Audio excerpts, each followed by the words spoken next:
Bien. Entonces, como les decía, nosotros hemos visto varias cosas desde que comenzamos con el curso. Y las unidades que van a entrar en el examen, que es un detalle no menor, son las siguientes. Te voy a checar. Nosotros cuando arrancamos el curso lo tenemos dividido en tres módulos, que eso ya lo tienen más que claro: perforación, producción uno y producción 2. Bien. Vamos a arrancar con el primero, que es perforación, perdón. La unidad uno que nosotros vimos y hablamos, que voy a ir abriendo la teoría y se las voy a ir mostrando.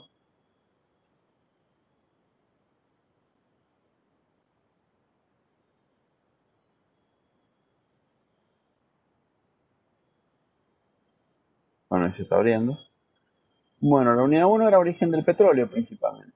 Era eh, una introducción a la industria del petróleo, cómo se dividía. También hablamos de las propiedades y las condiciones que se tienen que dar para la formación de hidrocarburos. Esas condiciones eran falta de oxígeno, altas presiones y altas temperaturas.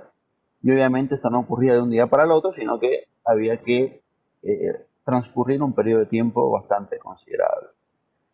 Que hablamos también que el petróleo no se encuentra en lagos, sino que se encuentra en las rocas, principalmente en los poros de la misma, y que la porosidad podía ser efectiva, no efectiva, total o absoluta, y que mientras más porosa fuese la roca, más capacidad de almacenaje iba a tener. Bien. Otra propiedad que vimos fue la permeabilidad. La permeabilidad consistía en, digamos, que esos poros de alguna manera estuviesen unidos y permitiesen el paso o el movimiento del fluido a través de la misma roca, ¿no? Eso era la permeabilidad. Y yo les decía, no lo confundan porque no es lo mismo permeabilidad que porosidad, así que un detallito. Después nos pusimos a hablar de lo que sería el sistema petrolero, cuáles eran los componentes, los elementos del sistema petrolero, que eran roca madre, rocas reservorios, roca sello, migración y tramo. Y les expliqué cómo era la porosidad y la permeabilidad en cada uno de ellos, y si era porosa, si era impermeable, qué función tenía cada una. Bien, los tipos de trampas, que eran bien estructurales y estratigráficas. Y después hablamos un poco de exploración, que lo que me interesaba en realidad era que tuvieran una noción de la exploración, que antes de perforar se analiza el terreno, qué métodos habían. Habían métodos que el más utilizado era la sísmica, estaba la magnetometría, la magnetoteluria. Bien, la sísmica consistía en, mediante camiones, en el caso de la Tierra, vibradores o explosivos, se generaban ondas, se captaban los rebotes y se iba haciendo un mapa del subsuelo. En el mar era similar, nada más que no puede haber un camión. Utilizábamos barcos. Bien. Eso era lo que habíamos visto en la unidad 1. Si repasamos rápidamente el cuestionario, bien, vamos a ir viendo los cuestionarios. Directamente me voy a ir metiendo en cada uno de los cuestionarios para que... Profe, ¿Sí? los cuestionarios van a estar habilitados para que los podamos ver o revisarlos o algo así. Los que ustedes han hecho... ¿Qué pasó acá? Bueno, respuesta incorrecta. Sí, están habilitados. Hay algunos que Carmelo me escribió y los habilité, pero no sé después si aparecieron otros más que no podían rehacer. Los pueden rehacer todas las veces que quieran. En teoría, tendría que ser así. Si no les anda alguno, me tienen que avisar así se los habilito. Bueno, son 15 preguntas las de este cuestionario. Veamos, ¿cuáles son las preguntas estas, no? Dice, ¿cuál de estas condiciones no es necesaria para la formación de hidrocarburos? Presencia de agua dulce, ausencia de oxígeno, alta temperatura, presión. Que acabamos de ver que estas tres, la B, C y D, sí son necesarias, pero la presencia de agua dulce no. Entonces, dice que la que no es necesaria es la primera. ¿Bien? Después tenemos el 2 que dice, un hidrocarburo está compuesto por. hidrocarburos, hidrógeno y carbono. Bien. Después la pregunta 3 que decía que la porosidad estaba vinculada a qué, y era lo que recién vimos. La porosidad estaba vinculada a la capacidad de almacenamiento que tiene una roca. Son espacios huecos, a la capacidad de almacenamiento de fluido, gas o líquidos. Bien. Entonces sería la respuesta B en este caso. Después dice, la porosidad puede dividirse en, y acá tenemos efectiva, no efectiva, reflectiva, bueno, ya habíamos dicho que era efectiva, no efectiva y absoluta. Esto justo recién lo leímos, ¿no? Después, ¿qué más decía? Que la permeabilidad estaba relacionada, que lo hablamos, que era que está relacionado al movimiento del fluido dentro de una roca. Y acá está dicho que es la capacidad que tiene una roca de que un fluido se mueva dentro de ella. Obviamente es la primera, la respuesta correcta. Después los 5 elementos del sistema petrolero: roca madre, reservorio, sello, migración y trampa. Están los 5, también hablamos.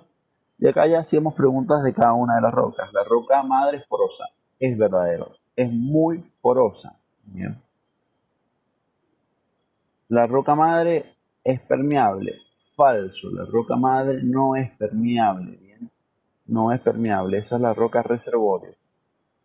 Y acá miren lo que dice, la roca reservorio es porosa y permeable. Efectivamente, es porosa y permeable. ¿Bien? Después teníamos la roca sello, que es impermeable. Eso es una afirmación correcta. Después dice, ¿en qué consistía la sísmica? A ver, tenemos dos opciones. Ver la cantidad exacta de petróleo en el subsuelo, o obtener un mapa para ver la distribución de las capas. Acá con ese está mal escrito. Y obviamente era la segunda opción, que fue la que les comenté en un principio. Después la 12 dice, con la sísmica y los métodos exploratorios podemos ver el petróleo y el gas. Falso. No podemos ver nada. Sí o sí tenemos que perforar para confirmar si hay presencia de hidrocarburos o si no la hay. Bueno, y acá les hice ver unos videos, que estas preguntas seguramente esta pregunta no se las voy a tomar en el examen, pero decía, según el video del Instituto Argentino del Petróleo y Gas, el petróleo extraído solo se puede extraer desde las rocas reservorios. Y eso era falso. ¿Por qué? Porque nosotros, mediante la fractura hidráulica, íbamos a poder sacar petróleo de la roca madre también. ¿Sí? La 14, acá dice selecciona una opción correcta. Bueno, hay que seleccionar, que es lo mismo que hemos visto anteriormente: roca sello impermeable, roca madre porosa e impermeable, roca reservorio permeable y porosa. Bien, acá tenían que arrastrar el nombre de la imagen. Bien, eso es un anticlinal, eso es una falla. Había que arrastrarse ahí. Bien. Y eso fue el primer cuestionario. Pueden ir preguntas de este cuestionario, así que péguenle una leída. ¿Cuántas? Unas, dos, tres, no más que eso. Bien. Después de la primera unidad arrancamos con lo que eran la unidad 2. Bien. Ahí voy a mostrarles la unidad 2. Uy,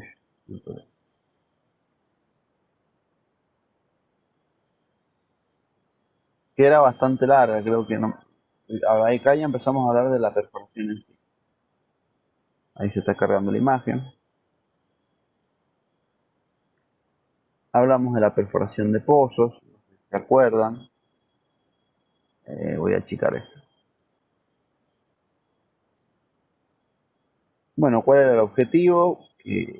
Obviamente construir un ducto que conecte de forma segura y económica la zona de interés con la superficie. ¿Y qué vamos a necesitar para eso? Vamos a necesitar un equipo de perforación. Este equipo de perforación se dividía en diferentes sistemas. ¿Bien? El sistema o la sarta perforadora, que era el trépano y la sarta, sistema de circulación, sistema de movimiento de la sarta o sistema de izaje, sistema de suministro de energía y sistemas de válvulas preventoras o BOP. Bien, esas eran las 5 divisiones que tenía un equipo de perforación. Bueno, arrancamos con el sistema de potencia y habíamos dicho que estos equipos podían ser del tipo diésel mecánico o diésel eléctrico. ¿Qué diferencia había entre una y la otra? Es que el diésel mecánico era un equipo que consumía gasoil y mediante transmisiones, engranajes, cajas, cardan, transmitía a cada punto de consumo, haciendo que este consumiese mucha cantidad de combustible.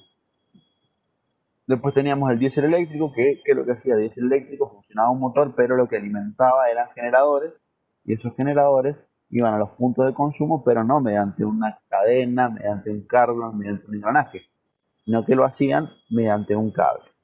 ¿Bien? Entonces, ¿cuál de los dos era más eficiente? El diésel eléctrico. Bueno,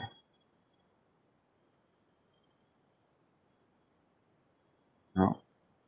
Se trabó, ahí está. Acá vemos un equipo perforador, ya vamos a ir viendo las partes, las diferentes partes que teníamos, la torre, el peine, que es donde van los caños colgados, el piso de enganche, bien, el bloque viajero, el manguerote, todas estas partes que nosotros vimos, repasen los anclajes para los vientos, o sea, los tirantes, la línea roja es la línea de alta presión, que es la que va a alimentar el manguerote, la cabeza de inyección y el vástago. Después teníamos una imagen de lo que es en la mesa de trabajo. En esta mesa de trabajo se llama la subestructura, es el piso de trabajo. Tenemos acá un barras de sondeo, la mesa rotary, todo esto es la mesa rotary, bien todo.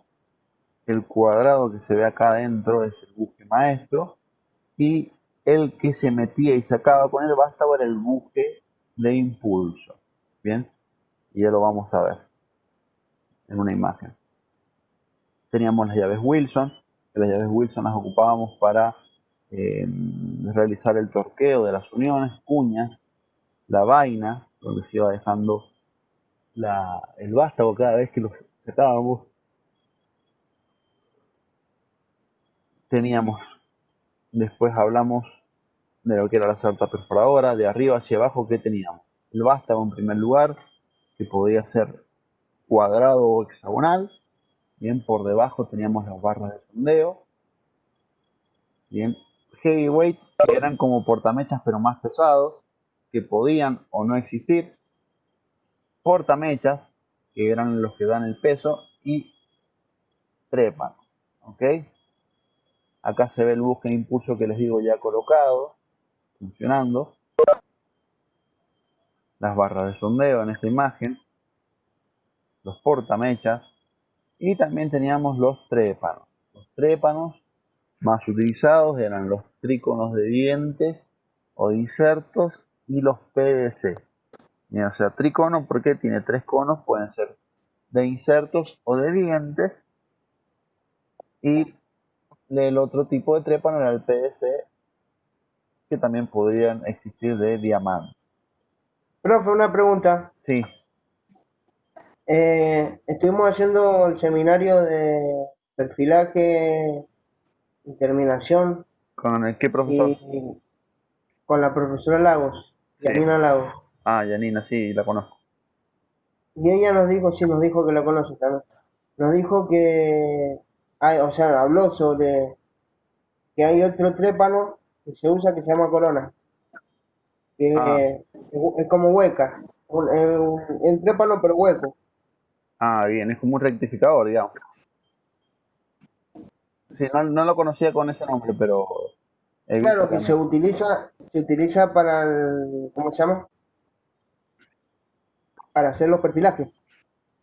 Cuando se, Ah, bien, después de la terminación, después de la terminación, bueno, se lo va a aplicar enseguida. claro. Pero o sea, que como un trépano, pero hueco, así, corona, le dice. Ah, la fresa, dice usted. Claro, sí, son fresas, sí, sí. Claro, pero la fresa no es lo mismo que un trépano, cuidado con eso. Como usted bien dijo, Las fresas se ocupan la terminación. No, o sea, no sirve para romper el suelo, para perforar el suelo, no. Solo lo que hace es rectificar, limpiar el caño que ya está entubado y cementado. ¿Bien? Eso es Ah, porque no lo dijo como fresa, dijo corona nada más. Entonces sería una fresa tipo corona. Claro, sería una fresa o corona. Capaz que yo nunca le escuché con corona, como el nombre corona, pero puede ser que le digan corona. En el campo se van a encontrar con eso, pero bueno, si se usa en terminación no es un trépano, sino que es una fresa o corona, como le pueden decir también, ¿no? Pero no sirve para perforar, cuidado con eso, no confundirlo. Ya lo vamos a ver en unos minutos. Bueno, entonces teníamos los tipos de trépanos, teníamos las partes acá, los conos, los insertos, las boquillas, la rosca. Después el PVC, acá teníamos los insertos de tungsteno, también las boquillas, que es por donde sale el lodo de perforación. Después también hablamos de lo que es el top drive, que el top drive, ¿qué es lo que hacía el top drive? El top drive reemplazaba dos cosas. Primero la mesa rotary. ¿Por qué? Porque esta cabeza era la que se encargaba de dar el giro, ¿no? Sin embargo, lo que sucedía es que si yo no tengo mesa rotary, ¿qué otra herramienta era la que no iba a tener? El vástago, ¿bien? Eso era el otro elemento que yo no iba a tener. Acá tenemos las diferencias, fíjense, menos tiempo operativo y evidentemente que sí que es menos tiempo operativo porque estoy ahorrando un desenrosque y un enrosque por cada vez que agrego una barra de sondeo. Y no necesita vástago. Bueno, también hablamos de las herramientas, los elevadores que tenemos acá, la llave Wilson que lo hemos visto, las cuñas, que las cuñas lo que hacen es mantener colgada toda la cañería desde ahí afirmada en la subestructura. También tenemos amelas, las amelas, bien, que son los bracitos estos. Bueno, esto es otro elevador, nada más que está mal, este elevador es de varillas, no sé por qué quedó pegado acá. Después hablamos del sistema de izaje, cuáles eran las funciones, bien, línea muerta, línea rápida, bien, bloque viajero, gancho, y también había un elemento muy importante que era el Martin Decker, y de eso paramos y hicimos hincapié ahí. El Martin Decker, que era un reloj, digamos, es una balanza, básicamente es un dinamómetro, que lo que me está midiendo es el peso colgado en el gancho, ¿bien? Mide peso colgado en el gancho, ¿sí? Entonces, ¿qué me podía indicar a mí este Martin Decker? Y bueno, me podía indicar, pues, tal vez si estoy en una zona donde me estoy quedando aprisionado. ¿Por qué? Porque voy a leer más peso del normal. Bien, para eso me sirve.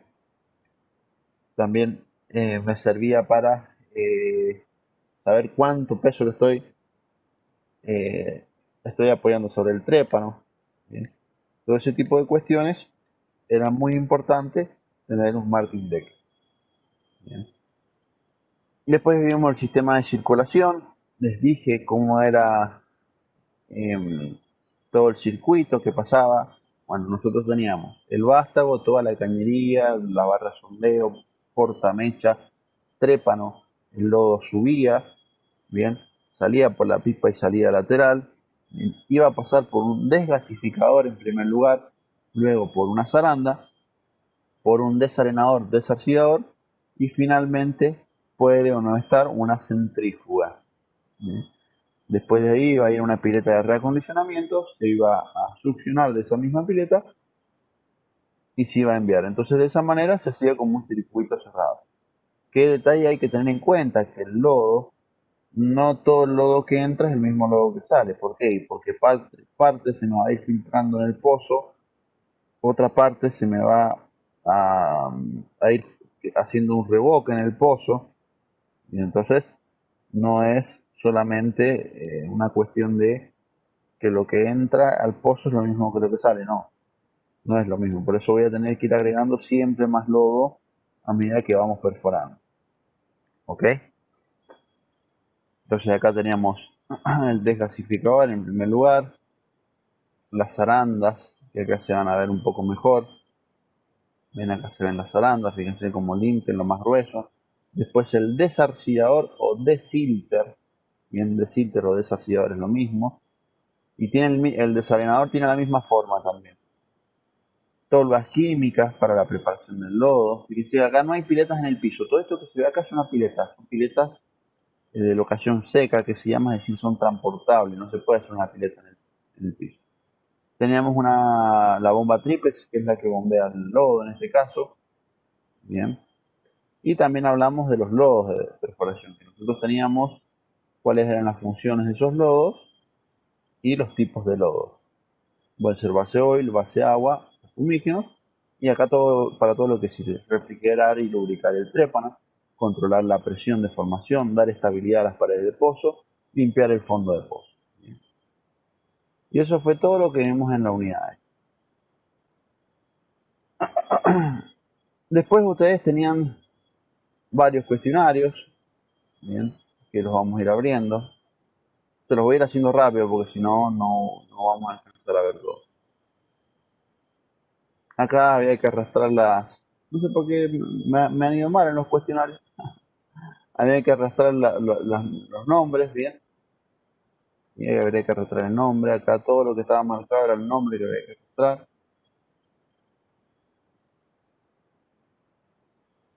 Ese fue el cuestionario 2. Había que poner solamente los nombres. Puede haber alguna de estas preguntas, por eso se los estoy mostrando.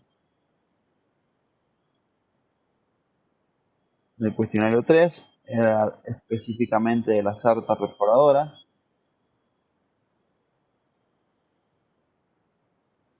Que bueno, acá había que poner los nombres que eran, ¿sí? También las partes del trépano, que ahí se los marqué con un color rojito. Había que completar acá, por ejemplo, mira, aquel trépano que tiene dientes mecanizados en sus conos y que además corta por hincamientos, es decir, que se clava y palea, es un trépano tricono de dientes, mientras que un trépano también de tricono, pero que tritura, se llama trépano tricono inserto. Por último, otro trépano muy utilizado en la industria, que sirve para muchas revoluciones, es decir, muchas vueltas, y que no tiene partes móviles, es un trépano PDC. Bien.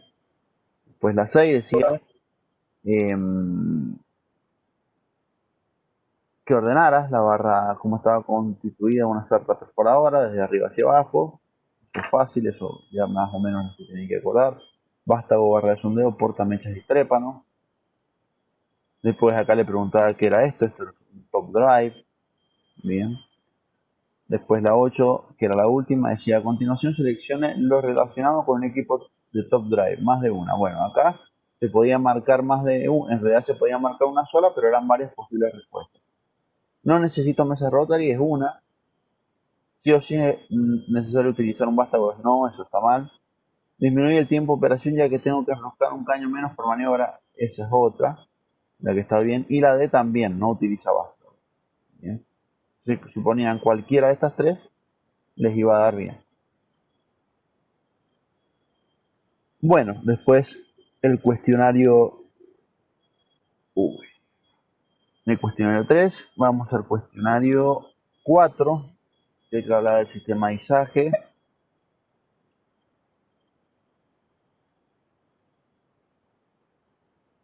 Dice: en la imagen vemos un cuadro de maniobras, dice que lo que es el famoso Martin Decker. Acá había que poner el nombre de las partes, fíjense que están resaltadas esas partes. Bien. Gancho, línea rápida, corona, no la cervecita. Bueno, acá dice: órdenes de la salida lateral del lodo hasta la cabeza de inyección, que teníamos el desgasificador, teníamos la zaranda, teníamos después, a ver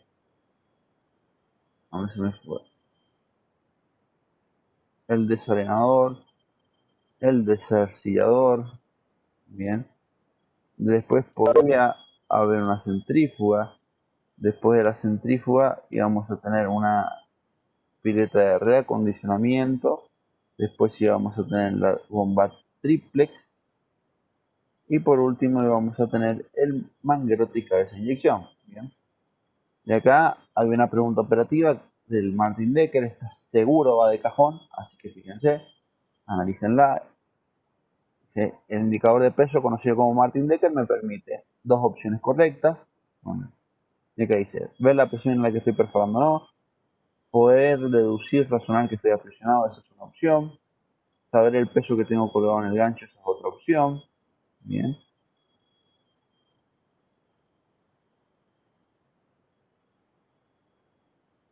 Bueno, esas eran las respuestas. Bien. Ahora vamos a la clase 4 que dice acá, que ya estamos hablando de la unidad 3. En la unidad 3, lo que nosotros íbamos a hablar era de, a ver, denme un segundo, de intubación. Bien. De intubación, de eso íbamos a ver en la unidad 3. ¿Qué es lo que vimos nosotros de intubación? Lo siguiente. Ahora se los vuelvo a mostrar. Habíamos visto cómo se intubaba, ¿no? Cómo se llamaban los caños que nosotros ocupábamos para intubar. Esos caños eran, al principio teníamos una bodega hecha de hormigón, con un pequeño cañito que se llamaba cellar. Después, normalmente existía algo cuando se empezaba a perforar hasta los 200, 300 o 400 metros, o hasta 500 inclusive, se perforaba y se intubaba un caño. Todos son caños, que se llama casing, que en primero se llamaba cañería guía. Bien. Después por dentro la cañería intermedia y la última cañería, que era la que estaba enfrente de la zona de interés, era la cañería de aislación. ¿Por qué de aislación? Porque aísla las zonas de interés. Y también vimos una cañería especial que se llamaba liner. Este liner normalmente va colgado de la última cañería y no va hasta arriba. Entonces fíjense todos los metros de caño que nos ahorramos y por ende el costo, ¿no? Acá sale cómo se identifica el casing. Bien.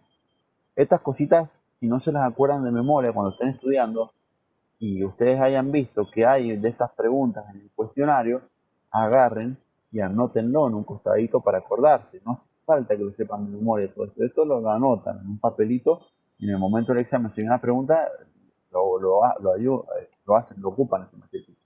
Entonces, primero que teníamos el diámetro, después el libraje, es decir, el peso que tiene el caño. Mientras más grande sea, más pesado es. En este caso pesa 26 libras por pie, dice. Es decir, que 30 centímetros de caño pesan más o menos 13 kilos casi. Bastante. Y es pesado. El grado de acero y el tipo de rojo. Bien. Acá tiene una descripción de cada una de las cañerías también. El diagrama de fuerza. Profe, Sí, profe, el liner va sostenido, va colgando del aislación, de la cañería de aislación, del casing de aislación, el liner. eh, sí y no.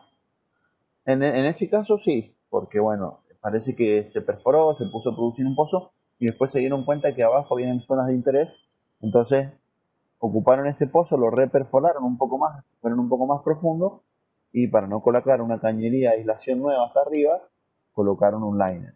Pero ¿qué puede pasar? Que la cañería de aislación sea un liner muchas veces. Bien.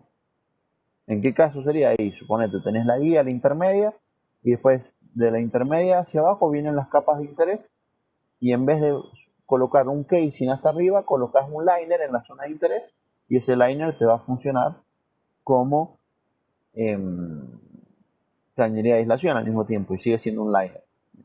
O sea, cuando hablas de aislación, lo que está haciendo referencia es la función que tiene el caño, es que está enfrente de la zona de interés. Pero un liner también puede ser cañería de aislación.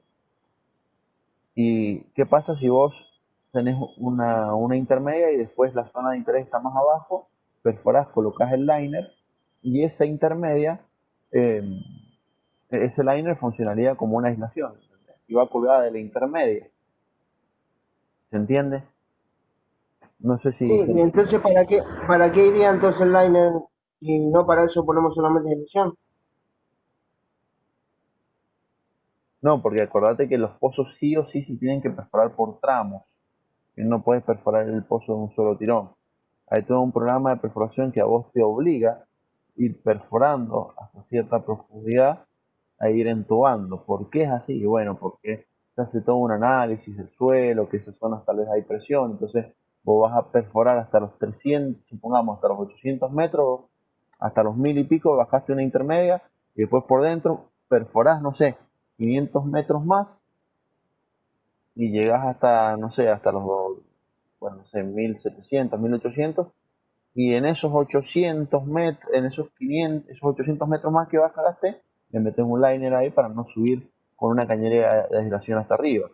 Era por una cuestión de costos, pero no sigo, yo te entiendo lo que me dice, bueno, pero ¿por qué no siguieron perforando un poco más y bajaron una cañería un poquito más larga? Y no, porque hay todo un programa y la perforación si se hace así es porque tiene todo un estudio detrás, no es que siempre se perfora hasta esta profundidad porque se le da la gana, no, se perfora y se entuba porque así está definido en el programa y porque los estudios así lo justifican. Entonces, bueno, si vos tenés que profundizar un poco más y te conviene meter un liner en todo caso. Bueno, este grafiquito que vemos acá, también lo pueden, les recomiendo que lo tengan escrito ahí porque para yo, sinceramente, no me interesa que sepan esto, pero me interesa. Bueno, repaso 3. Habíamos quedado recién en la pregunta número 1, que hablaba de cuáles eran las partes de la bomba de fondo, y bueno, era barril, pistón, válvula móvil, válvula fija. Y ahora se identifica el fenómeno que está sucediendo en cada carta. Bueno, son 2 cartas en realidad. Bien. Si yo miro la primera, bien que hay como un rectángulo en la carta de fondo y como un paralelepípedo en la carta de superficie, en realidad lo que estoy teniendo es un buen funcionamiento de bomba. Si esto se deformaba, tenía 2 posibilidades. En este caso es una interferencia de gas, es por eso que tiene esa forma. Recuerden que yo les expliqué bien en la clase de dinamometría, tienen para verla ahí las principales cartas, no pretendo que se sepan todas. Por lo menos esta que les estoy mostrando, aprendanse esta. Bien. Acá tenemos golpe de fluido, acá, en esta me doy cuenta por la formita de la carta roja, que es la de fondo. Y en la otra tenemos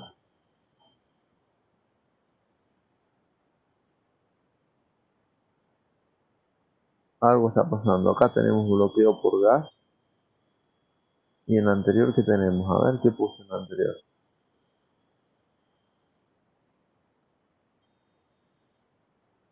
Sí, Profe, media tramposa, ancla libre es en realidad. Es ancla libre. Sí, Carmelo.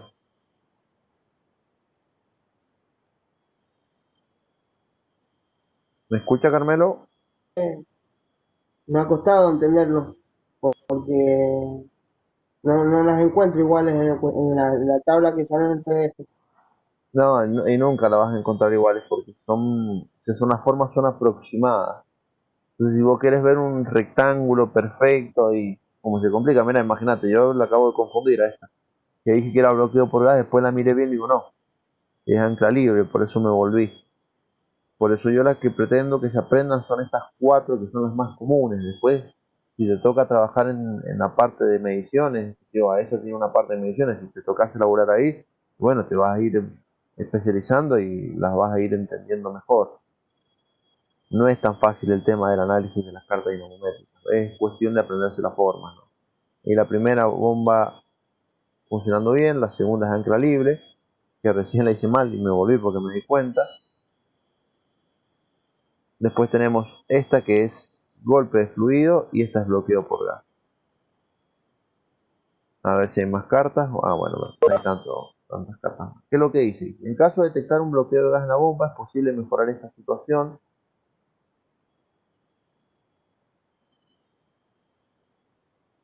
Esta situación bajando los golpes por minutos del A y B o bajando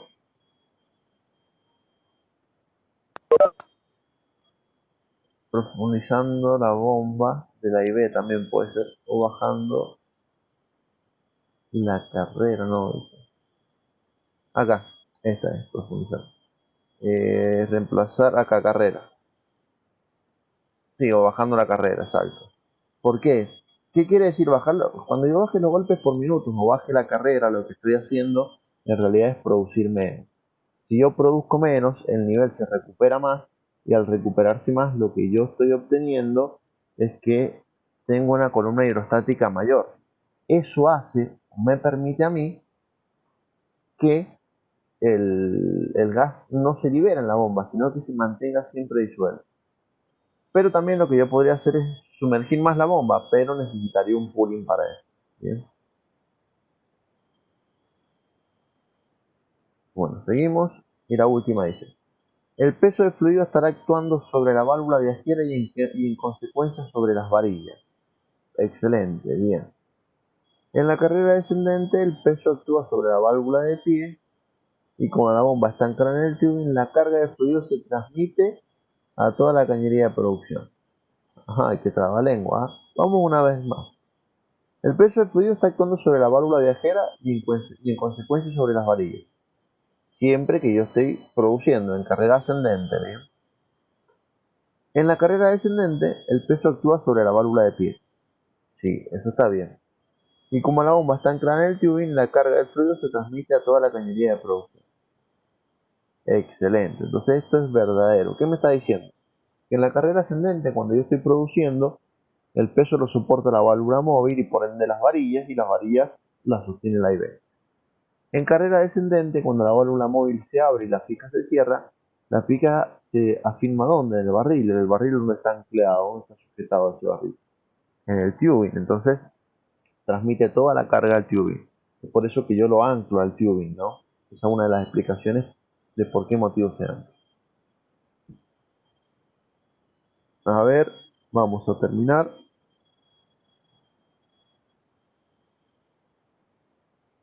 También está todo bien, perfecto. Continuemos entonces. Bueno, el trabajo práctico integrador que hicimos, que hay una grabación, por favor, mírenlo, está muy bueno, muy completo. Péguenle una mirada. Está resuelto, está el trabajo y el trabajo resuelto, así que pueden ocuparlo para estudiarlo. Después, ¿qué fue lo que vimos? Bomba electrosumergible. Bien. En la bomba electrosumergible vimos las partes de la bomba y cuál era el funcionamiento y qué características y ventajas presentaba. Directamente me estoy yendo al cuestionario, que es lo que más me interesa que vean, que es lo que... teoría, ¿no?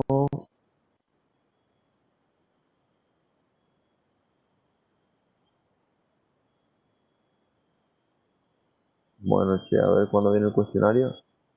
Ajá, ¿y el cuestionario acá? Acá, bien. Reintentar el cuestionario. Bueno, se pregunta en este caso, dice: respecto a bomba electrosumergible, indique cuáles son las ventajas de la misma. Seleccione una o más de una. Son 6 preguntas. La primera que dice: es un sistema de extracción que sirve para producir petróleos pesados. No, esa es la PCP. Bien. B, es un sistema que sirve para producir altos caudales de petróleo y agua. Perfecto, es para eso, ¿no? Es un sistema muy barato, por lo que me es recomendable utilizar. Y no es tan barato, inclusive es uno de los más caros de todos, son carísimas las bombas electrosumergibles. D, sirve para producir en altas profundidades. Esa es correcta. Y dice acá también que puede producir altas cantidades de gas, incluso sin un separador de gas. Eso no es correcto, ¿bien? No sirve para producir altas cantidades de gas, mucho menos sin un separador de gas. Podemos decir que toda bomba, además de la parte hidráulica, que es la encargada de darle presión al líquido para que el mismo pueda ascender, tenemos una parte mecánica que se encarga de hacer funcionar esa parte hidráulica, ya sea un motor, correa, transmisión, etc. Eso también se los he explicado. Una bomba por sí sola no funciona, bien, necesita de algo que le dé energía. Entonces siempre va a estar la parte de la bomba, que es por donde pasa el líquido, y otra parte que es la mecánica, que puede ser un motor eléctrico, un motor a combustión, una correa, una mano de una persona girando. Bien, pueden ser muchas cosas. Entonces es correcto, es verdadero. La 3. ¿Cuál de las siguientes se adecua mejor a la bomba electrosumergible? Es una bomba de tipo centrífuga. Bien, esa parte está bien. Que está sumergida en el pozo. Hasta ahí, excelente. Sin embargo, se alimenta con un eje desde superficie donde hay un motor a combustión. Bueno, en realidad esta bomba existe, pero no es una bomba electrosumergible, es una bomba de eje.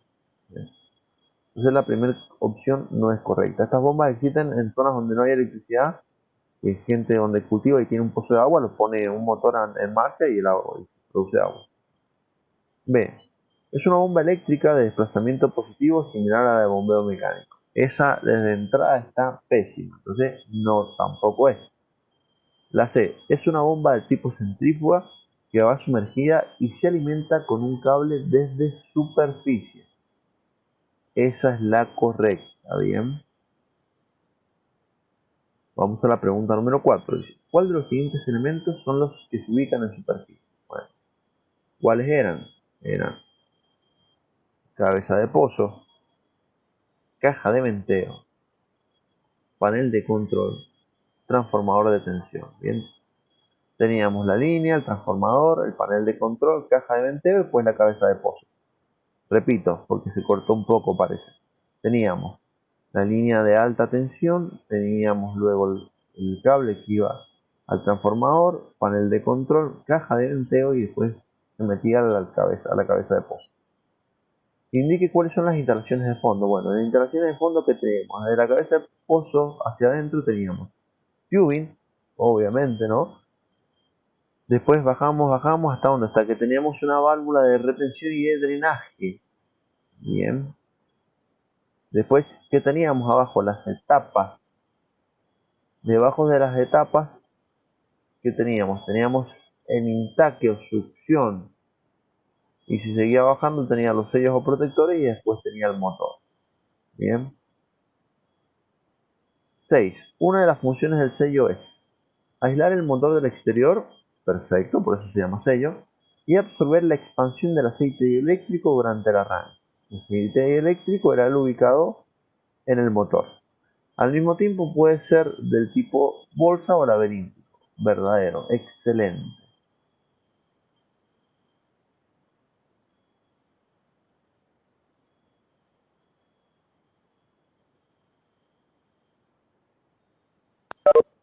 Bien. ¿Qué pasó acá en la 5? Que me la considero incorrecta. Ha seleccionado Me correctamente. faltó marcar el motor.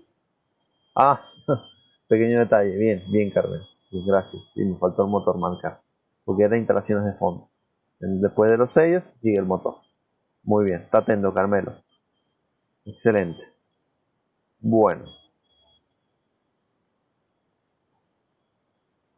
Bueno, entonces ahora nos vamos a meter en la última parte de producción 1, que es el tema de el PCP, ¿bien?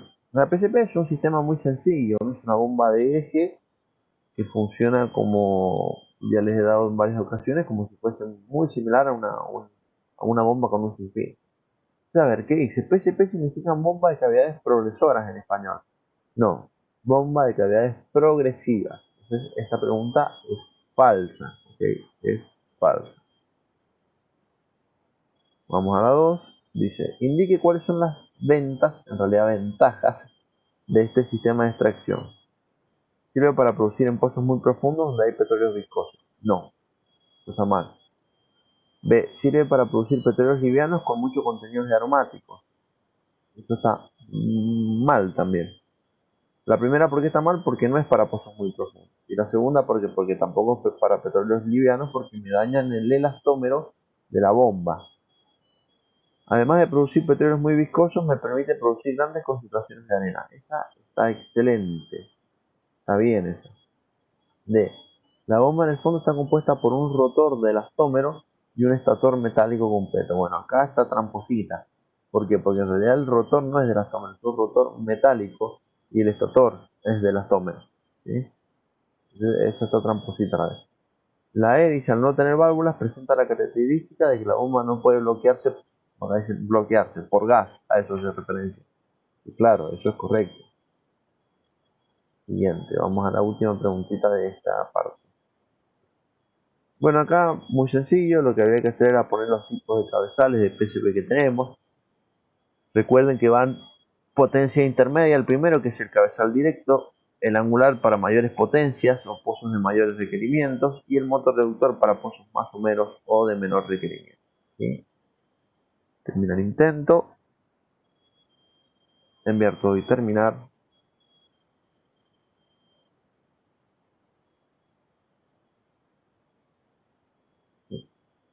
Finalizar revisión. Bien.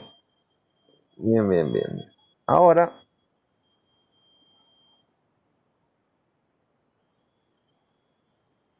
hay una introducción a producción 2.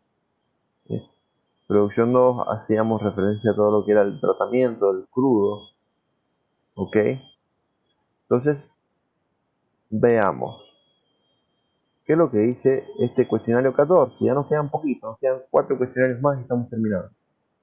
Fíjense lo que dice acá. La producción de pozos se acumula en tanques y se lleva directamente a los puntos de entrega para ser vendidos. ¿Qué creen que dice acá? Bueno, esto es falso, porque no es que se acumula en tanques, sí, esa parte es real en parte, ¿no? Pero que se lleva directamente a los puntos de entrega no es falso. Hay que hacer todo un tratamiento desde que sacamos del pozo esta producción hasta que llega a refinería.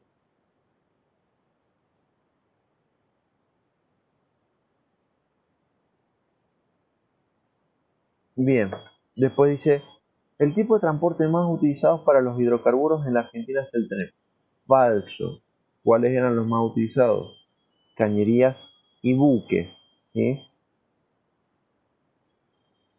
Siguiente. Dice, los manifold juntan la producción de varios pozos. Luego transportan la misma a través de 2 colectores hasta las baterías. El motivo de llevarla en 2 colectores es, puede llevar a más de una batería, que uno es de emergencia, que son tantos pozos que no puede llevarse únicamente por uno de los colectores, porque uno lleva la producción general y por otro la de control, y efectivamente esta última es la respuesta correcta. ¿Sí? Bien, vamos a enviar todo y terminar.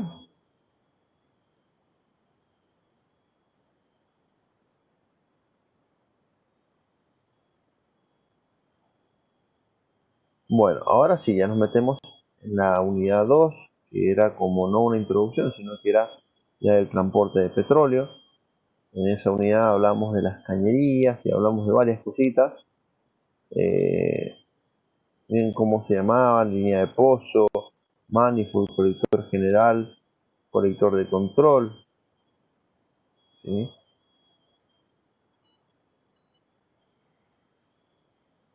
Bueno, vamos a esto entonces. Indique cuáles son los medios de transporte de hidrocarburos más utilizados en Argentina. Bueno, recién lo acabo de decir. Perdón, barcos y cañerías. Y existen todos, pero esos dos son los más utilizados. Sabemos que en un manifold se junta o colecta la producción de uno o varios pozos. Sin embargo, podemos conectarla a un colector de general o de control según necesidad. Suponga que el pozo X está en colector general y lo quiere desviar al colector de control. Usted debería, puntos, abrir válvula de control y luego cerrar la de general. Hay que poner verdadero o falso. Obviamente que esta es verdadero. ¿Por qué? Porque dice que primero se abre la válvula de control y después se cierra. Recuerden, primero abro, después cierro. Es una maniobra de seguridad. 3. ¿Qué dice el 3? Dice, en el esquema que se ve a continuación podemos ver que tenemos 3 pozos donde van un manifold y el esquema continúa hasta el, bueno, ahí se me escapó una mala palabra, hasta el punto de entrega. Por favor, arrastren los nombres correspondientes. Primero tenemos la línea de pozos, que es el pozo 1, pozo 2, pozo 3. Recuerden que también puede haber un pozo que no necesariamente va al manifold, sino que se conecta a ambos colectores. ¿Por qué? Porque está alejado del mismo y está cerca de los colectores. ¿Sí? Después, que tenemos colector de general y de control. Después tenemos baterías, separadores y va a la planta de tratamiento. Creo que va a ser un oleoducto secundario. Y lo que va hasta el punto de entrega es un oleoducto principal. ¿Sí? Bueno, ahora vamos a hablar de la fabricación. ¿Qué es lo que dice la fabricación? En cuanto a la fabricación, bueno, ahora vamos a hablar de la fabricación y dice, en cuanto a la fabricación de cañerías de acero podemos encontrar los siguientes tipos, más de una correcta. Cañerías con costura longitudinal. Bien. Cañerías con costura transversal. No, porque es un método de fabricación. Cañerías sin costura. Sí. Cañería con costura diagonal. No. Cañería con costura helicoidal, sí. Yo estas no las he visto nunca, las con cañería con costura helicoidal. Sí he visto las sin costura y las con costura longitudinal, pero no las helicoidal. Bien. Después acá dice, indique de las siguientes afirmaciones cuál es la correcta. Seleccione una. A. Las pérdidas de carga son las pérdidas que se deben vencer para que el fluido se mueva desde un punto a otro y llegue con una presión determinada. Interesante. Parece correcto, ¿no? Veamos la otra que dice. Se requiere una bomba igual para mover un caudal de 50 metros cúbicos por día a una distancia de 100 metros o una distancia de 200 metros. No, esa es falsa. O sea, capaz que una bomba que mueve 200 puede mover 100, pero no es lo mismo. Una bomba de 100 no va a poder mover una bomba para 100 metros de longitud, o sea, que mueve 100 metros, no va a ser lo mismo que una de 200, no va a andar en la de 200. Sí. Si una línea de pozo que funciona con un bombeo mecánico se obturase o tapase, no habría un aumento de presión en el manómetro directa del puente. No habría, dice. Es súper falsa.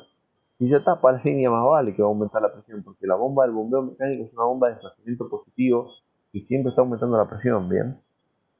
D. No es necesario calefaccionar líneas con petróleos viscosos, ya que las bombas pueden bombearlo de todas maneras sin importar la temperatura. Esa es súper falsa. La B, C y D son unas mentirosas.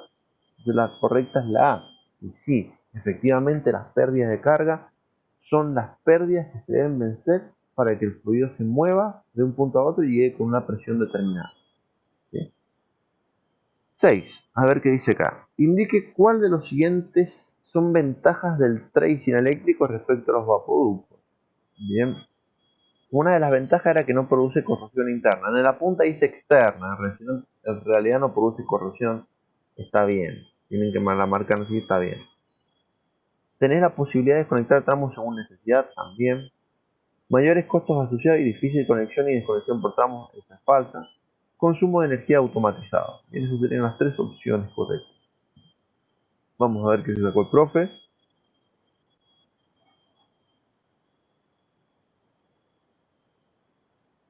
Bien, a ver, vamos a ver.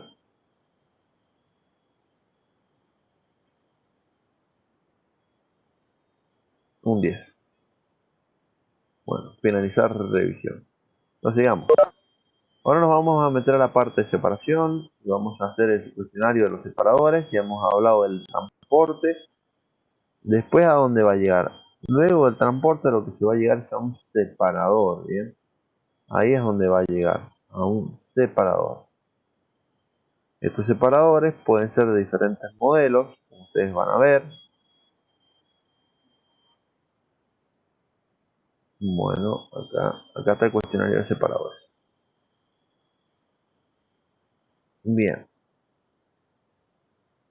5 preguntas. A ver, ¿qué tenemos acá? Veamos. Dice, indique cuáles son los dos objetivos de la batería. Bueno, controlar la producción es uno de los principales objetivos de la batería. Y el otro es la separación de fases de fluidos provenientes del pozo.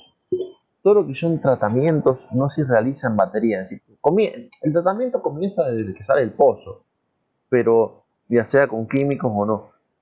Pero lo que hace batería en realidad es eso, controlar la producción y hacer una separación grosera de las fases provenientes del pozo.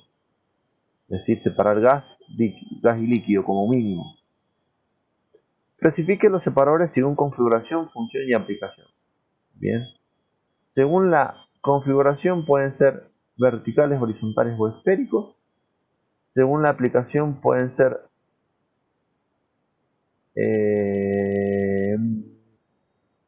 y acá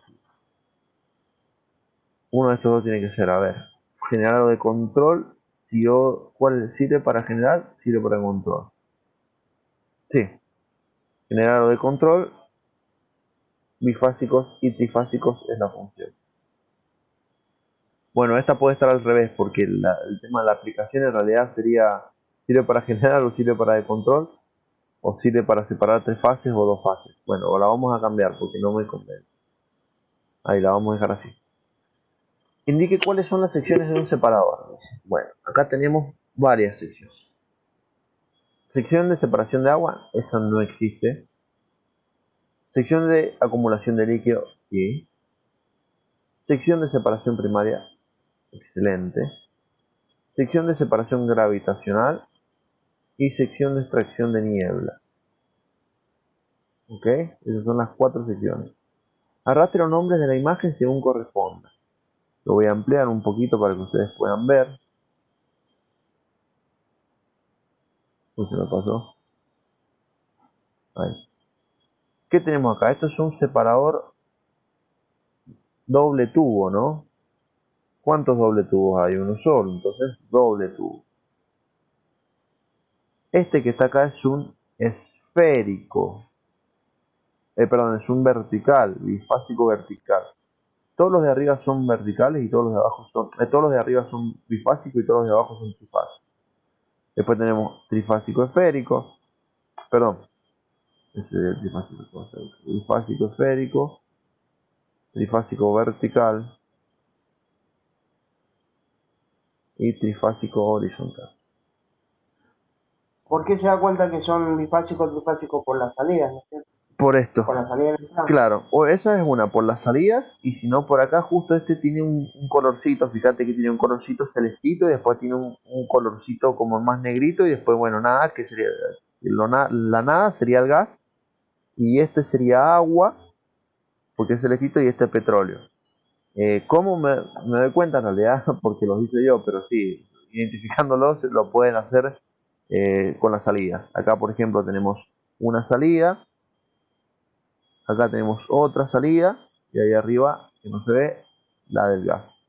Acá también salida del gas, salida de petróleo y acá abajo que no se ve la de, ahí sí se ve la de agua.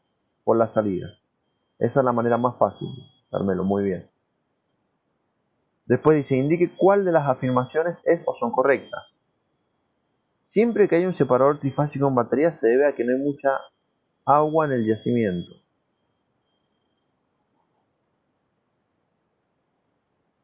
Esta es media tramposita. Vamos a ver qué dicen las otras y volvemos a la primera. Los separadores bifásicos requieren aguas abajo la utilización de un tanque cortador para separar el agua del petróleo. Sí, esto es correcto. Bien. Un separador bifásico sí o sí requiere un tanque cortador. ¿Por qué? Porque el separador bifásico separa líquido de gas. Entonces ese líquido que tengo, agua y petróleo, que los debo separar. Las variables que se deben controlar principalmente en un separador son la presión de gas y el nivel de líquido. Exacto. El extractor de niebla no es necesario en un separador. Miércoles que no. Es muy necesario. El rompevórtice en la zona de líquido tiene como función evitar que el gas se vaya por la línea de líquido o se genere el efecto de soplado. Bien. Bien. Bien. La primera, en realidad cuando hay un separador trifásico. Un separador trifásico normalmente es cuando no tenés producciones muy elevadas o tenés pocas cantidades de petróleo. Entonces no es del todo correcta eso. Vamos a terminar. Vamos a corregir. Enviar todo y terminar. ¿A dónde le escapé? Acá es al revés. Bueno, tengan ese cuidado. Cuando sea aplicaciones, si es separador de general o de control. Ese cuidado tenganlo. Y cuando diga función, si es bifásico o trifásico. Ahí le escapé yo. ¿No? Honestamente me confundían esas dos cosas. Y bueno, atento con eso. Bueno, vamos a continuar. Clase 17, no. Tratamiento de entrega, no. Entrega de crudos. Vamos al cuestionario.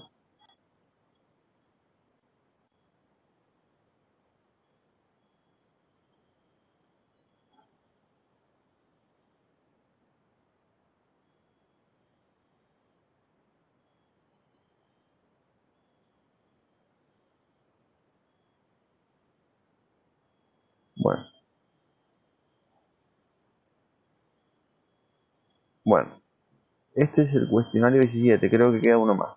No estoy seguro, me voy a fijar. Dice, ¿qué concentración de sales como máximo se debe encontrar en el crudo a la hora de venderlo? Lo hemos dicho muchísimas veces y es menos de 100 gramos por metro cúbico en forma de ClNa cloruro de sodio, ¿bien? Por metro cúbico, es decir, cada 1000 litros, no por litro, cada 1000. Después dice, el método utilizado para determinar la cantidad de sales en el laboratorio, no sé por qué esta pregunta, pero es el método de Moore, sí, es verdadero. Esta pregunta no, para mí no tiene relevancia para ustedes, pero bueno. El método de Moore es un método que se ocupa en el laboratorio para determinar la cantidad de sales que hay en una muestra. Dice, factores que ayudan a mejorar la desalación. Bueno.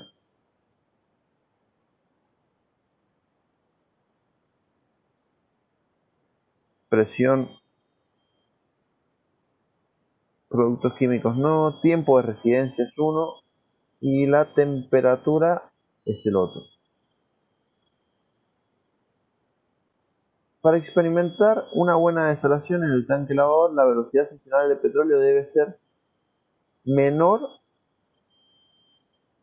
o igual a 1 metro lineal por hora. De estas preguntas no se las voy a hacer, son muy específicas. No sé por qué. Este cuestionario no lo he hecho yo. A ver, vamos a enviar todo y terminar.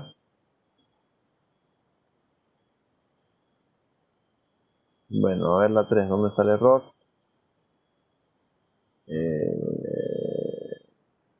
Bueno, productos químicos me faltó. Eso es lo único que falta. De todas maneras ya lo tienen resuelto. Bueno, continuamos. A ver, clase 19, tratamiento de efluentes.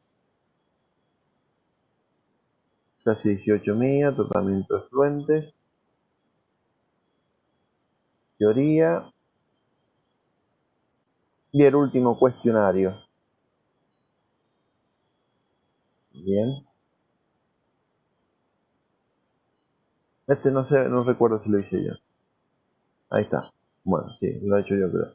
Indique cuáles son los circuitos de fluidos que pueden existir en un yacimiento. Y el circuito de petróleo, el circuito de agua y el circuito de gas. Bien. Indique cuáles son las principales características del agua de purga. Alto poder corrosivo. Presencia de microorganismos como bacterias. Alto contenido de sales disueltas. Bien. 3. Indique cuáles son los métodos que se utilizan en Argentina para la disposición final de agua coproducida.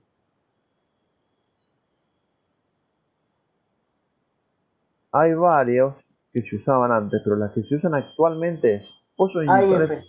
claro, pozos inyectores y pozos sumideros. Los otros se utilizaron en algún momento, pero ya no se ocupan más. Bueno, vamos a la cuarta. ¿Qué dice la cuarta? Dice, para tratar el agua de purga coproducida o de producción existen dos tipos de circuitos, conocidos como circuitos abiertos abierto y cerrado. El primero se caracteriza porque el agua de purga recolectada de diferentes lugares se dirige a una pileta API para pasar a una pileta coalescedora. No está, ahí está, a una coalescedora, una pileta coalescedora. En estas piletas se trata de recuperar el máximo posible el petróleo que existe en el agua y que no ha podido ser recuperado en todos los tratamientos anteriores. A continuación, el agua recibirá un tratamiento químico para finalmente pasar por los filtros que pueden ser filtros de cáscara de nuez o granular. Luego irá a tanques de almacenamiento para poder darle disposición final. En un sistema cerrado nos encontramos siempre al principio un skimmer que cumple las mismas funciones que la pileta del sistema abierto, pero con la diferencia que es todo cerrado, ¿no? A continuación pueden o no existir unidades de flotación y de placas coalescedoras. Finalmente tendremos tratamientos químicos y filtrado para la posterior disposición del agua. La única diferencia que hay entre el sistema abierto y cerrado básicamente es que en el sistema cerrado yo estoy reemplazando a las piletas API coalescedoras por tanques de skimmer y unidades de flotación. Entonces vamos a terminar el intento, enviar todo y terminar.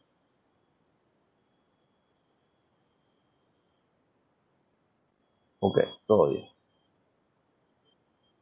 Bueno chicos, perdonen que haya ido tan rápido, pero me tengo que ir a trabajar ahora, entonces no quería dejar sin darles este repasito, que si bien me van a decir, profe, vimos los cuestionarios, pero bueno, capaz que si les quedó alguna duda en alguno ya lo pueden resolver. Yo lamentablemente en este momento me tengo que ir, los tengo que dejar, les pido mil disculpas,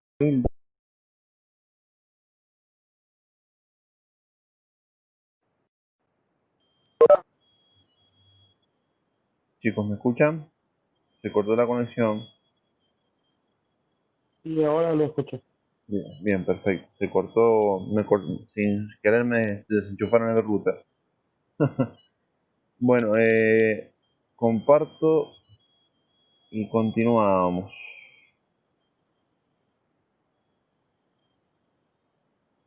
Bien, entonces bueno, les estaba diciendo que el tema de su urgencia no se evaluaba. eh, no se evaluaba, pero que no por eso no era importante, ¿sí? Que recuerden de descargar el material y ya tenerlo ustedes descargado para poder utilizarlo si en algún momento lo necesitan como material de apoyo, ¿no? Bueno, y una vez terminada la parte de su urgencia, ahora nos vamos a meter en la primera unidad eh, de producción 1, que la primera unidad era equipos de torres y terminación de pozos, ¿sí? Teníamos en esta unidad, veíamos una introducción de todos los sistemas de extracción y cómo se terminaba, a grosso modo, ¿no? Resumido, un pozo y los distintos tipos de equipos que existían, ¿sí? Esos distintos equipos de torre que existían, ¿cuáles eran? Eran el equipo de perforación, que como el nombre lo dice, se encarga de perforar. El equipo de workover, como el nombre le dice, workover, trabajo fuera, es el encargado de terminar el pozo. Y también teníamos el equipo de pooling, que es el que se va a encargar de realizar el mantenimiento de los equipos, ¿sí? Y cuando hablamos de mantenimiento estamos hablando de un cambio de bomba, ¿sí? Ese tipo de cuestiones. Desde lejos por ahí, si cuando uno ya gana experiencia sí los distingue, pero si no, no es tan fácil. Uno ve una torre y tiende a pensar que es un perforador, sin embargo no siempre es un perforador. Bien, esos equipos de torres que nosotros hablamos tienen distintas funciones y también tienen distintos componentes. A medida que el equipo pasa de ser un perforador, después un workover, después un pooling, la potencia va disminuyendo. ¿Por qué? Porque él puede realizar menos maniobras, menos consumo de combustible, necesita menos personal y demás cuestiones, ¿sí? También en la etapa de terminación vimos cómo era la secuencia, ¿no? Profe, Sí. profe, hay un chico escribió en el grupo, dice que está bloqueada el ingreso a la charla. Ah, perdón. A ver que intente de nuevo, qué raro. La acabo de desbloquear. Me parece que es Quique. A ver.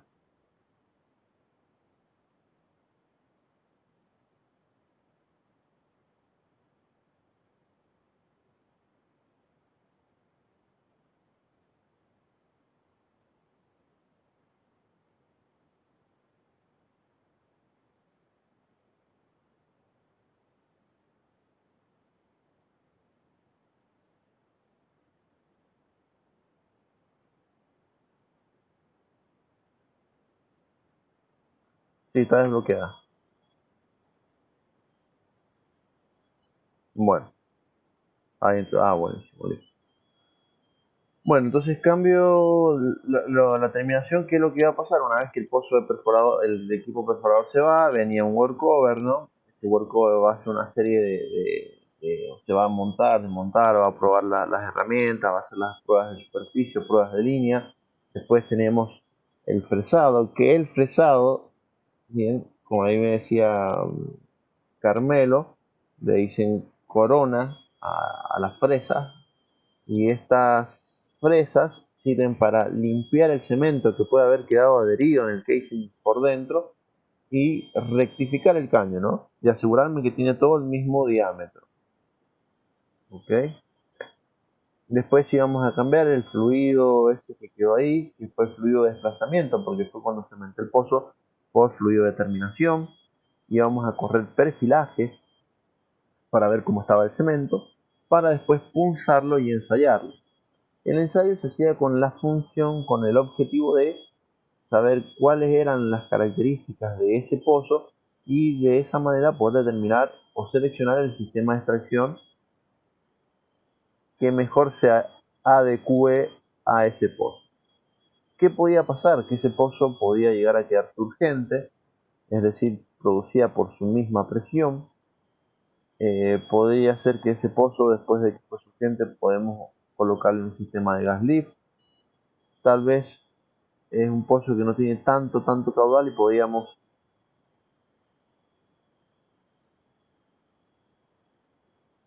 ¿Me escuchan ahora?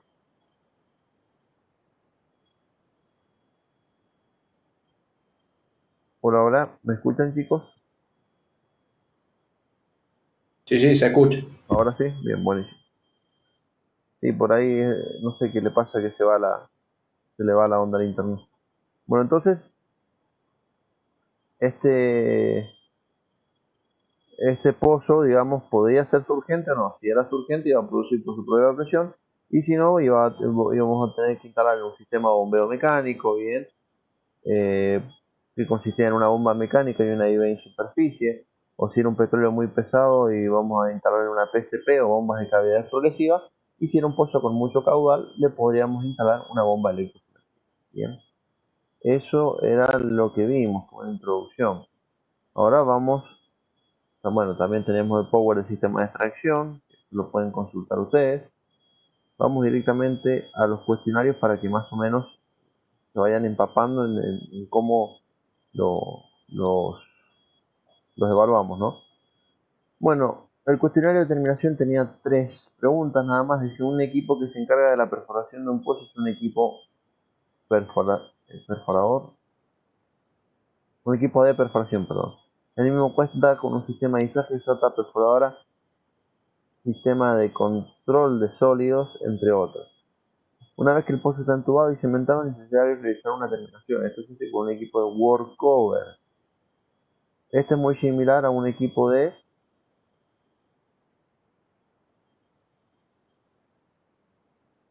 perforación, con la diferencia que tiene menor potencia y menos componentes, ya que su tarifa debe ser más económica. También el equipo que realiza la terminación puede realizar maniobras e intervenciones complejas de pozo. ¿Sí?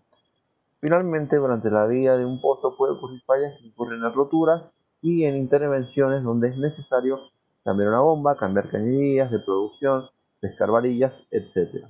Este equipo también de torre que realiza este tipo de intervenciones es un equipo de pooling.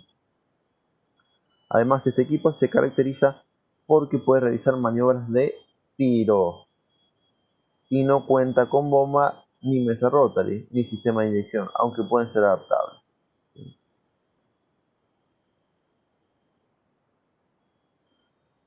Se ordene cómo es la secuencia de determinación de pozos según lo visto en clase. Teníamos el desmontaje, traslado y montaje, teníamos las pruebas de línea, luego el fresado, luego el cambio de fluido por fluido de terminación, luego perfilaje para ver la calidad de cemento y por último el punzado y el ensayo. ¿Okay? Dice, la última dice: existen distintos sistemas de extracción. Si hablamos que un pozo produce por sí solo, estamos hablando de un sistema de producción por surgencia. Esto se da cuando el pozo tiene mucha cantidad de gas y mucha presión. Luego de que un pozo sea surgente, podemos decir que, siempre y cuando las condiciones lo permitan, podemos inyectar gas para hacerlo surgir de forma artificial. Este método se conoce como gas lift. Bien. Cuando tenemos petróleo muy viscoso, podemos hablar de un sistema similar a una máquina de moler carne. Este sistema se conoce como PCP. Sin embargo, el sistema más difundido y más conocido a nivel mundial es el bombeo mecánico. Finalmente, si tenemos altos cortes de agua y mucho caudal, podríamos utilizar una bomba eléctrica conocida como bomba electrosumergible. Bien. Bueno, a ver cómo está esto. Sí, ya puedo terminar. Perfecto. Sigamos. Bueno, teníamos unas imágenes para ver, tenían los distintos tipos de torre. Y ya nos vamos directamente a la unidad número 7, que sería la segunda unidad de producción. En esta unidad lo que se vio fue, fíjense que estoy yendo en orden, no me estoy salteando nada, me estoy salteando las clases porque no las voy a volver a ver. Las tienen que ver ustedes en todo caso.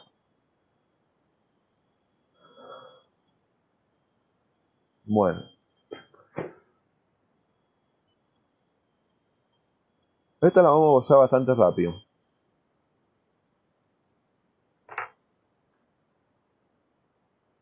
Y bueno, en la unidad 7, lo primero que íbamos a ver eran las herramientas de producción, que teníamos el tubing. Recuerden que el tubing aparecía por primera vez cuando nosotros teníamos un pozo, cuando estábamos realizando la terminación. El fresado se hacía con tubing, no era recomendable, pero se hacía con tubing. Bien, y vamos a hablar de varillas de bombeo y de anclas también. Entonces el tubing es, como el nombre lo dice, es una cañería de producción. Bien, y lo que hace es mover la producción, transportarla desde la bomba que está en fondo hasta la superficie. Bueno, acá dice qué significa, por ejemplo, tubing N80 o J55, son tipos de tubing, que la letra me indica relación, y el 80, el número, mientras más grande sea, más resistencia tiene. Se torquean esos tubing. ¿Cómo se da el torque de los tubing? El torque de los tubing se da con tablas. ¿Me escuchan, chicos?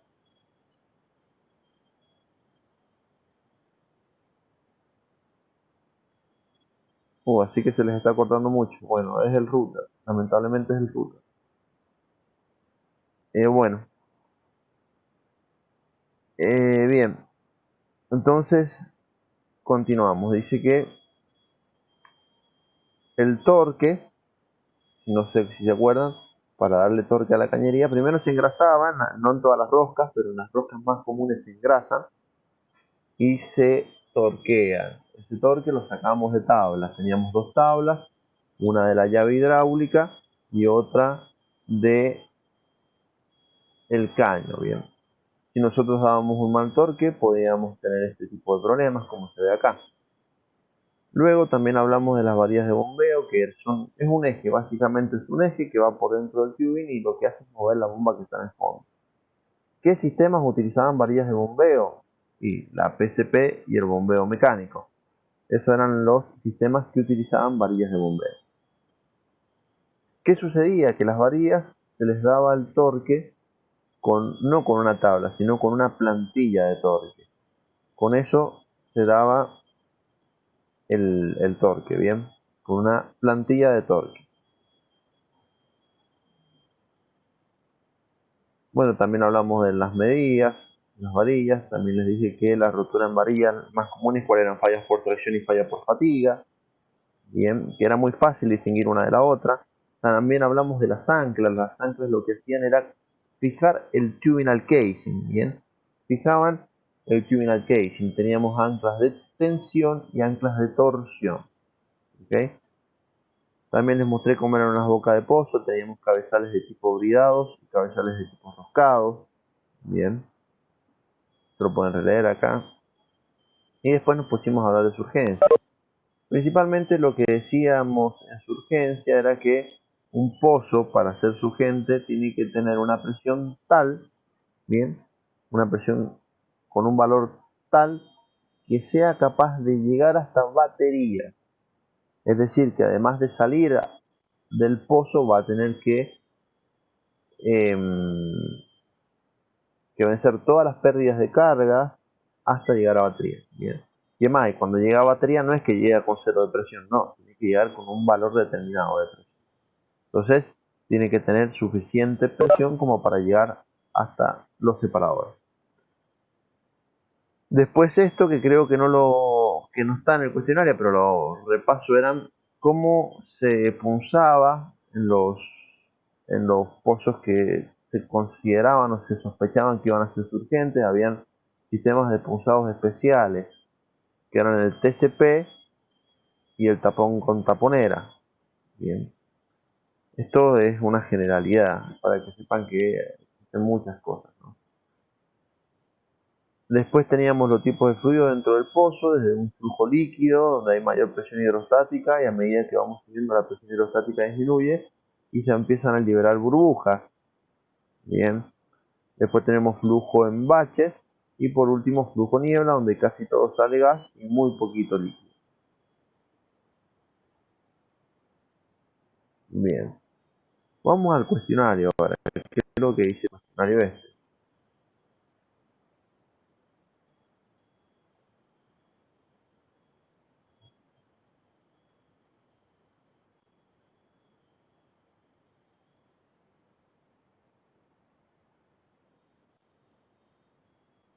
Está el cuestionario número 9, ya estamos por la mitad de los cuestionarios, creo que son 18 en total.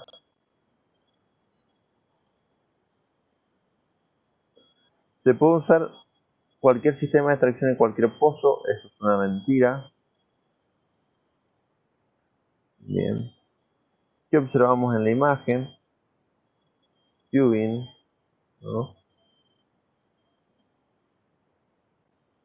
Si decimos que un tubing tiene grado de acero 1155, que decíamos que el caño, de ser nuevo, resiste una tensión a la fluencia de 55.000 libras fuerza por pulgada cuadrada.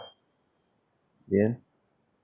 Claro. ¿Qué diferencia había entre tensión a la fluencia, la ruptura y máxima? La tensión de ruptura es cuando la pieza falla, se rompe, como lo dice el nombre. La tensión máxima, de alguna manera, estábamos hablando de que puede ser un máximo definido o también puede coincidir con la tensión de ruptura. Y la tensión de fluencia es cuando ya la pieza se deforma y no vuelve a su estado original. Entonces la respuesta correcta en este caso era la B. 55.000, porque era el número multiplicado por 1000, así se saca la resistencia del tubing. Bien. Las varillas de bombeo tienen rosca macho a ambos lados de la misma, verdadero.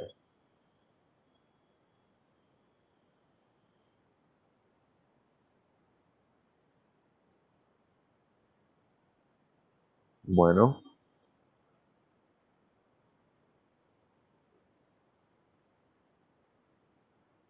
Bueno, que dice, las varillas pueden experimentar dos tipos principales de ruptura. Por un lado pueden ser dados por tracción, es decir, cuando el material se sobreexige, evidenciando una ruptura tipo cono y corona. Por otro lado puede ser dada por fatiga. En este caso la ruptura se origina en un punto de concentración y la repetición de esfuerzos terminan por cortar el material. Bien.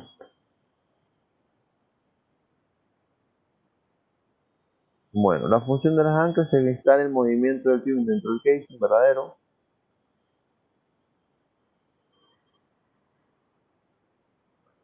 La ubicación recomendada de las anclas es la parte media de la columna de tubing, al principio de la columna de tubing, al final sería lo recomendable, ¿bien?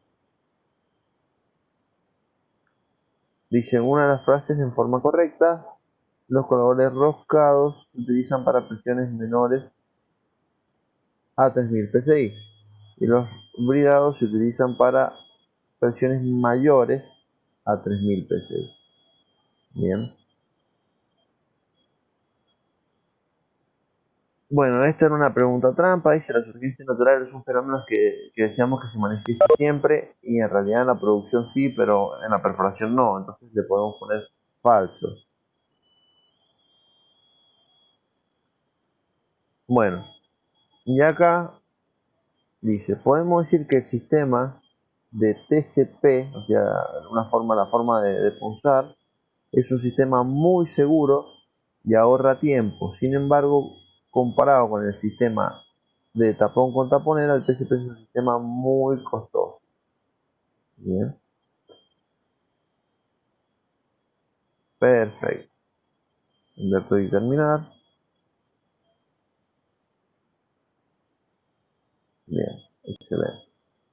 Bueno, ahora nos vamos a la otra unidad, que era la unidad de gas lift. Disculpen que vaya rápido, pero quiero hacer un repaso general de todo. Bien. Ya están las clases por si las quieren volver a ver.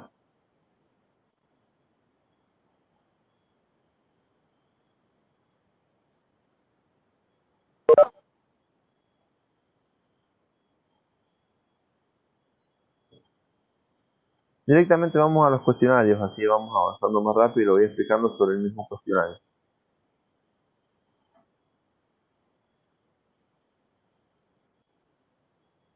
Cuestionario Gasly. Bien.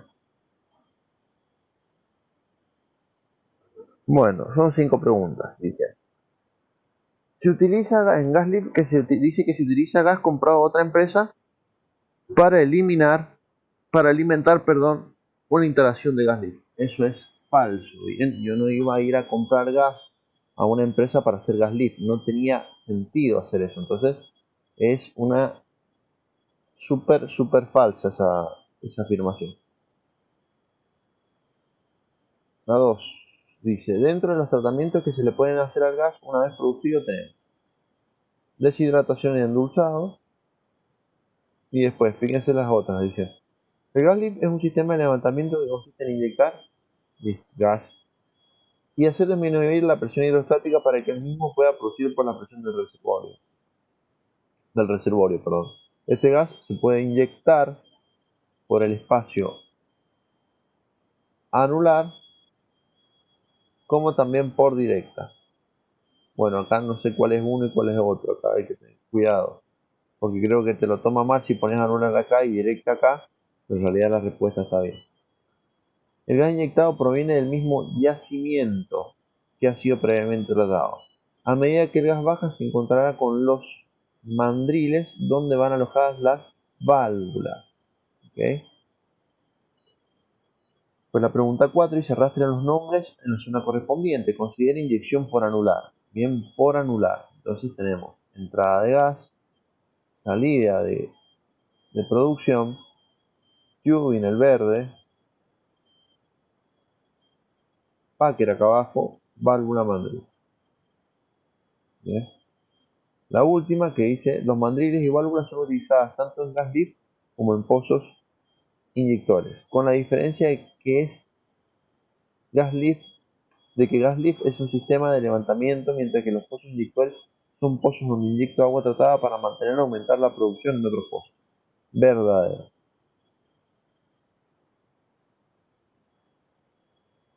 Enviar todo y terminar. Está todo ok. Bueno, vamos a finalizar la revisión y vamos a seguir. Después hicimos un repaso que de las unidades 6, 7 y 8, que es lo que estamos haciendo ahora. Hubo una autoevaluación, bien, que no la vamos a hacer, y después arrancamos con bombeo mecánico. Explicar bombeo mecánico nuevo es bastante largo, así que primero vamos a ir haciendo los cuestionarios y después ustedes pueden ver las clases nuevamente.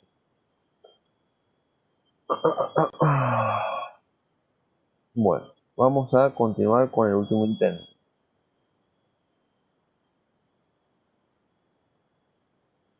Bueno, se está por cortar la grabación, así que al mismo link. Bien, la primera pregunta que nosotros vemos acá es que tenemos una IB, un nombre lo dice, pero hay que ver qué tipo de IB, y nosotros teníamos Rotaflex convencional y Mark II. ¿Cómo lo distinguíamos? Por el apoyo. En este caso el apoyo está en el extremo, entonces un Mark II. Bien, Mark II. Después dice arrastre las partes de esta palanca al lugar adecuado. Dice. Claro. ¿Qué pasa? Recién era un Mark II, este es un convencional. Y el punto de apoyo donde lo tiene en el medio, la carga la tiene en la cabeza y la fuerza la tiene en el otro lado. Este es un convencional. Bien.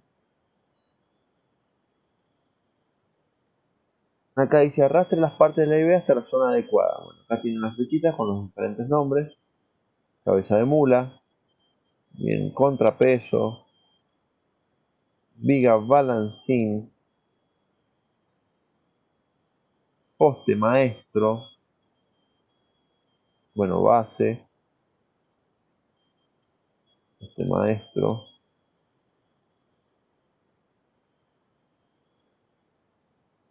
cojinete, cojinete del compensador acá y cojinete maestro.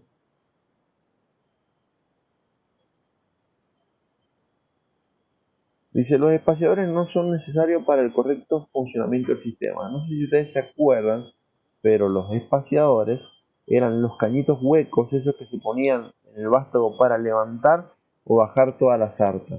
Eso era cuando yo tenía el golpe de bomba. Entonces, si yo digo que es algo que no es necesario, es incorrecto. Son necesarios.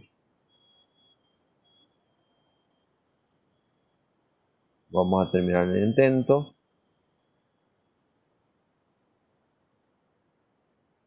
Todo bien. Bueno, ahora vamos a seguir con bombeo mecánico.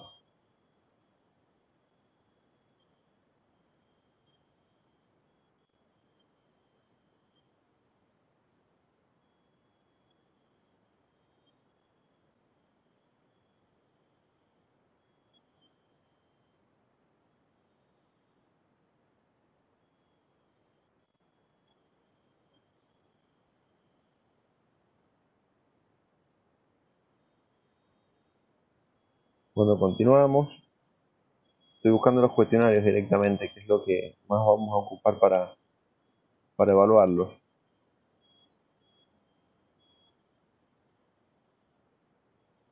Bueno, son 5 preguntas este cuestionario. Qué raro que todavía no se me corta la charla, ya se va a cortar seguramente. Así que atentos. Dice, identifique cuáles son las partes de la bomba de profundidad. Y bueno, esa es súper fácil. En la bomba de profundidad tenemos una válvula móvil del pistón, la válvula fija del barril, el barril, el barril,